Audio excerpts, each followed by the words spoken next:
দুর্নীতির অভিযোগে ডাক বিভাগের মোবাইল ফাইন্যান্সিয়াল সার্ভিস নগদে অভিযান চালিয়েছে দুর্নীতি দমন কমিশন দুদক। দুপুরে প্রতিষ্ঠানটির বনানী কর্পোরেট অফিসে অভিযান চালায় দুদকের ৩ সদস্যের একটি দল। পরে দুদক জানায় গত ২ মাসের বিল ভাউচারের মাধ্যমে প্রায় ১৫০ কোটি টাকা অনিয়মের অভিযোগ পেয়েছেন তারা। এছাড়া সাবেক তথ্য উপদেষ্টা নাহিদ ইসলামের সাবেক পিএ আতিক মোর্শেদের স্ত্রী জাকিয়া সুলতানা জুয়ের নিয়োগের বিষয়ে অভিযোগ পেয়ে অভিযানে নামে দুদক। প্রাথমিকভাবে চাকরিতে নিয়োগে অনিয়মের সত্যতা পাওয়া গেছে, তবে ১৫০ কোটি টাকা অনিয়মের তথ্য যাচাই বাছাই চলছে বলে জানান দুদকের সহকারী পরিচালক ইকরাম হোসেন।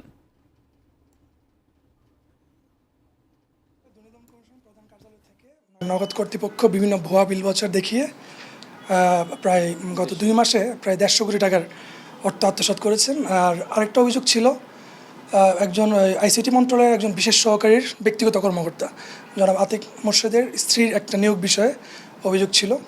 তো আমরা ২টা অভিযোগেরই সব কাগজপত্র সংগ্রহ করেছি। এখন এগুলা যাচাই বাছাই করে আমরা কমিশন বরাবর বিস্তারিত প্রতিবেদন দাখিল করব। প্রাথমিকভাবে স্ত্রীর যে নিয়োগের যে অভিযোগটা, ওখানে কিছু সত্যতা পাওয়া গেছে।